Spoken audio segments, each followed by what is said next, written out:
Thank you, Tara. Thank you for everything.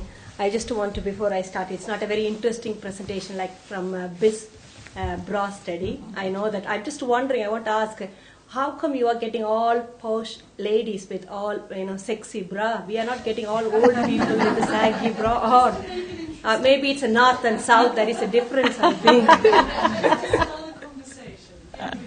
So nice. Anyway, sorry, back to the thing. Our nurse couldn't able to come, who runs they developed this wound servants clinic in our department, and they run really very good, and it's very, very useful. I'm just going to present our results of the first annual review of our wound service led by nurses. So a little bit background about it. As we all know that cardiothoracic surgery wound infections can vary from 0.4% to 4%. It always added extra cost, not only within the hospital, it added cost to the communities as well, from the district nurse to the GP practitioners.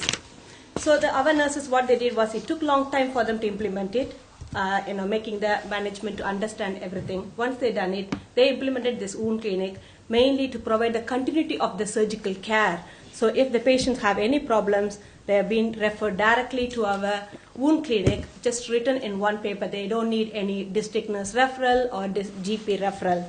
And also this provides easy access for the patients to come back and also have surgical dressings obtained, equipments they need, and also any microbiology swabbing needs to be done. It's been done immediately and sent it to our lab. And blood test, of course, the prescription of antibiotic, because our doctors are just next door to the wound clinic.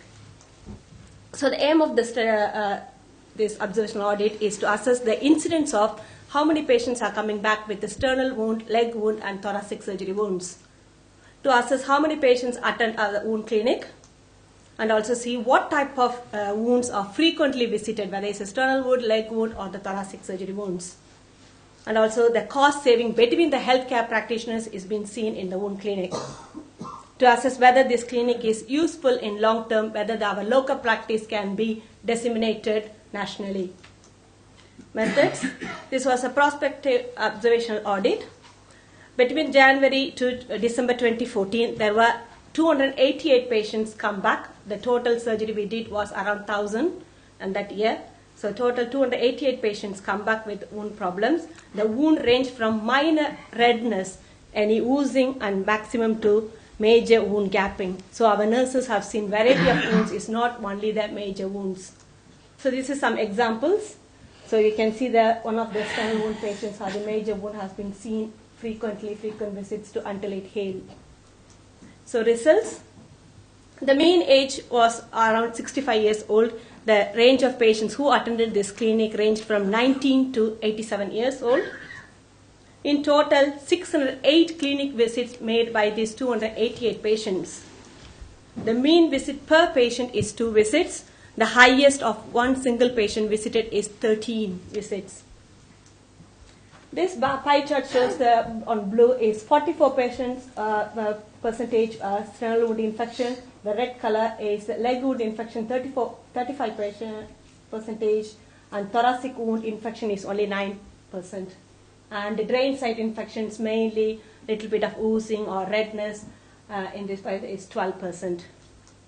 The cost, what we did, all the cost was obtained for in the hospital from consultant to the nurse practitioner from our finance department. The practice manager gave the cost of the GP to district nurse. If these patients, 288 patients, single visit, if seen by all the consultants in the hospital, cardiothoracic surgery, it may cost around £55,000 for the hospital. And if it is seen by the specialist registrar, it cost around £19,000. If this was, because this was seen by the nurse practitioner, almost is come to £5,000 to £6,000. If these patients have seen in general practitioner in the community, GPs, the time can vary from 7 minutes to 45 minutes, and it costs around £18,000. For district nurses, it can be a home visit or it can be seen in the practice surgery at around £12,000.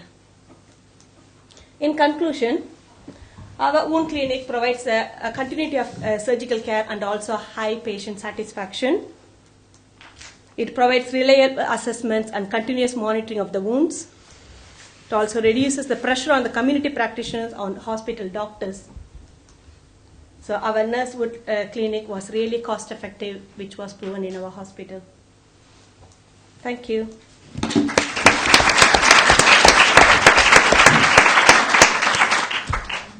Thank you. Could I invite any questions? Okay, and there's one from up here too. I was going to say, how do the patients get to you? Is it a self-referral or? No, it was referred by the ward practice. So if the in the So ward, they can go home. yeah, if they see like the fifth day, there's been assessment is been done in the morning ward rounds. If the SPR or ward nurses or anybody feels that this patient has slight redness or even a small oozing, they've been referred in their book. We have a wound clinic book in every ward, so it's been written, and the wound clinic nurses get that report whoever the patients are coming back. You don't get people that have been discharged and then develop problems contacting. Those patients have to be, then again, they have to phone in and come back. But these patients are, what we looked at it mainly is referred from the ward. So are you seeing them in the ward environment as ward attendees or as a separate clinic? It's a separate clinic. It's done by the outpatient department. So how often are you running the clinic? They're running almost every day. And who's staffing that clinic? The wound specialist nurses. So not within cardiothoracic domain, another specialist? No, it's within the domain. We have a separate wound clinic nurses who always act as a preoperative assessment nurse as well. So they have maybe 5 patient wound clinic, or whoever, if there is a patient, they have 5 wound clinic patients and 5 preoperative assessments. If there is no wound clinic patients are coming, then they have the preoperative normal assessment. Okay. Did you have a question? It was slightly more of a comment. So we do something similar. We've got a wound clinic that's run by our surgical care practitioners. So they will go up to the ward and see follow-ups of people that they've harvested from. And if there's a problem, I think what you'll find is you're probably even more cost effective than you think. Because if you've got a wound clinic, when you see someone on a ward round and there's something with the wound, rather than the registrar being over careful and keeping them in hospital, you're actually more likely to discharge the patient with a contact number, so if their wound gets more problematic, they can come back. So we found it actually improves our length of stay because we're more confident to discharge people knowing that there's an easy access. We have little wound clinic cards that we give to patients and they phone up, and there's some things that can just be solved on the phone. So I think it probably is really, we found it really cost effective.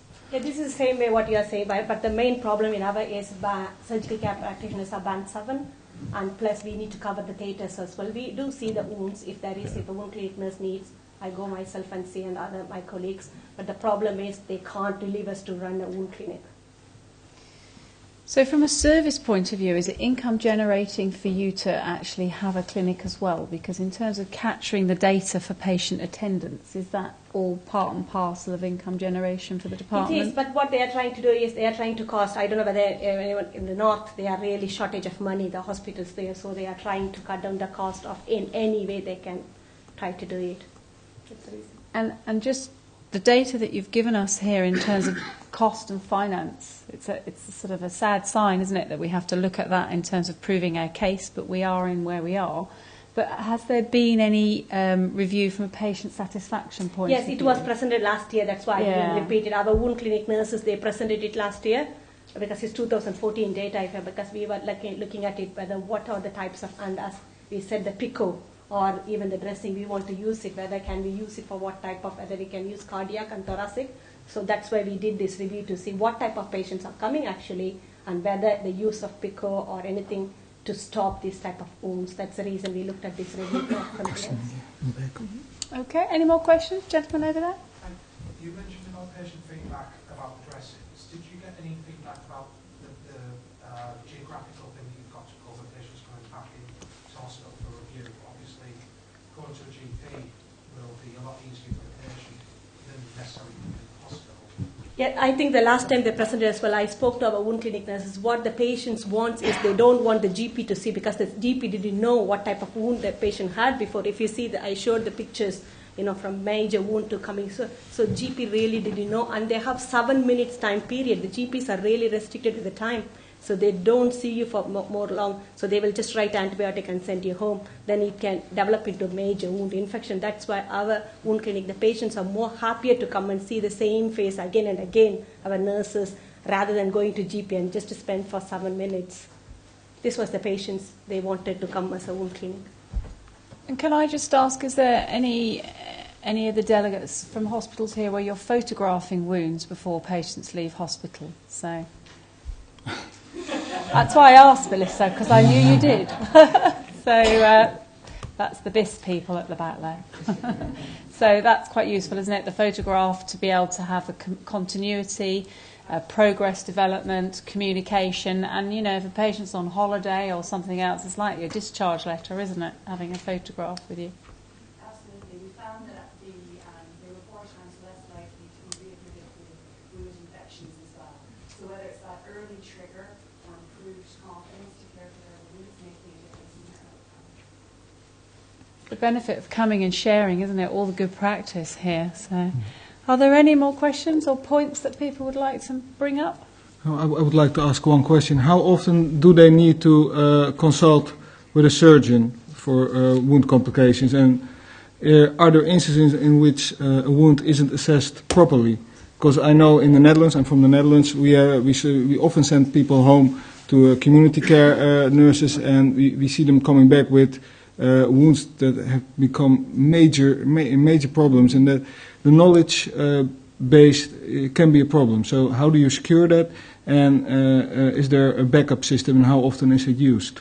It is very rare now, because I don't know how it works in Netherlands, but in United Kingdom, especially in our hospital, that's what I know. What we are doing is that ward rounds is not done by one SPR. So ward round is run by a specialist nurse.